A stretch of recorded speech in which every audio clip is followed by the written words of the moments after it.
Hello guys, welcome back to my YouTube channel.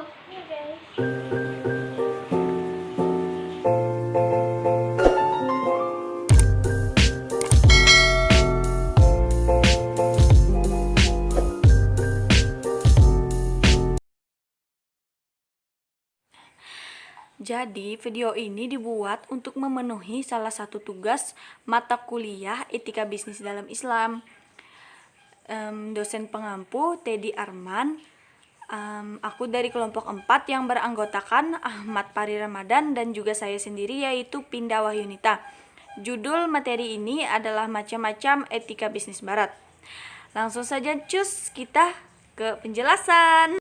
Nah baik, materi hari ini yaitu macam-macam etika bisnis barat.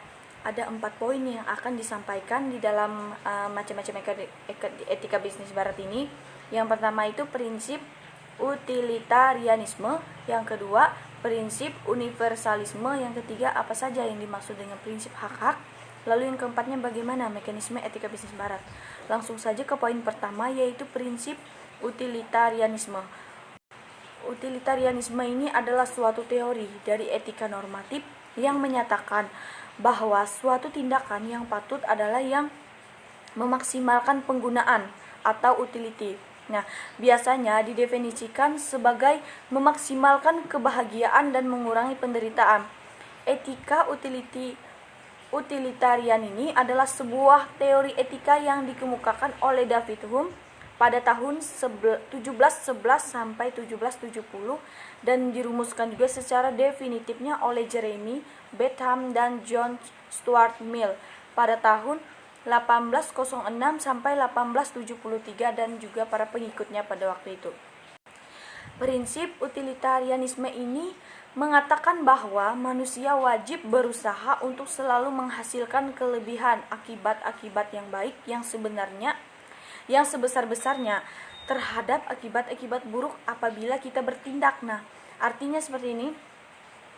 Semua tindakan yang kita ambil itu adalah betul jika kita dapat memperhitungkan dampak yang paling besar untuk memajukan kepentingan semua orang yang dapat kita pengaruhi. Nah, utilitarianisme ini juga disebut universal. Artinya ia mengaku adanya suatu kewajiban terhadap semua orang. Nah, utilitarianisme ini menuntut perhatian terhadap kepentingan dari semua orang yang terpengaruh oleh akibat tindakan itu, termasuk kepentingan dirinya sendiri. Lanjut ke pembahasan yang kedua, yaitu prinsip universalisme. Sebagai pedoman, prinsip universalisme ini sebagai pedoman untuk menilai apakah suatu kaidah tindakan dibenarkan secara moral sebagaimana dikemukakan oleh Kant, juga belum mencukupi untuk digunakan sebagai pedoman dan menentukan tindakan mana yang wajib diambil. Nah, prinsip tersebut seringkali juga tidak efektif karena tidak semua kaidah yang boleh universalisasikan dengan sendirinya merupakan suatu kaidah moral atau suatu kewajiban yang mengikat. Nah, sebagai contohnya misalkan seperti ini, kaidah untuk menggosok gigi terlebih dahulu sebelum mandi. Nah, dan bukan sebaliknya, dapat saja dijadikan kaidah yang berlaku umum.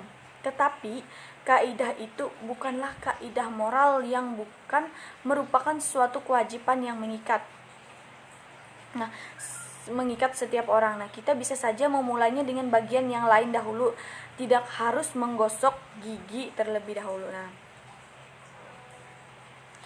ya lalu lanjut ke pembahasan yang ketiga yaitu mengenai prinsip hak-hak. Prinsip hak-hak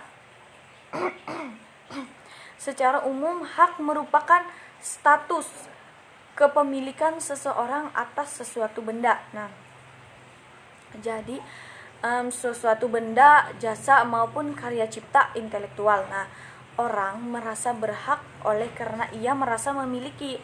Biasanya hak-hak timbul sebagai akibat hukum dalam sebuah sistem legal yang baik. Beberapa hak-hak dasar bahkan dijamin oleh konstitusi ataupun undang-undang dasar. Ada pula hak-hak yang berlaku universal.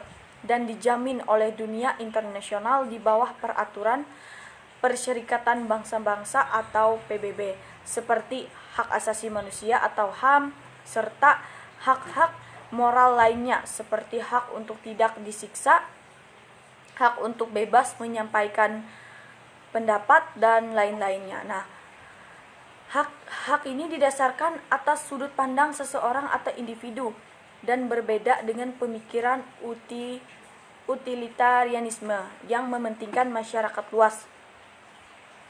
Hak ini bersifat melindungi seseorang terhadap kemungkinan tindakan pihak-pihak lain yang mengancam ataupun juga membahayakan pelaksanaan seseorang untuk menikmati haknya.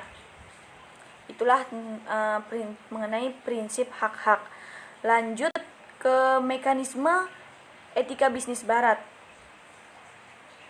Di pemaparan pemikiran yang melahirkan sistem etika di barat cenderung memperlihatkan perjalanan yang dinamis dengan cirinya yang berubah-ubah dan bersifat sementara sesuai dinamika peradaban yang dominan. Nah, lahirnya pemikiran etika biasanya didasarkan pada pengalaman dan nilai-nilai yang diyakini para pencetusnya. Nah, pengaruh ajaran agama kepada model etika di barat justru menciptakan ekstremitas baru di mana cenderung merenggut manusia dan keterlibatan duniawi dibandingkan sudut lain yang sangat mengemukakan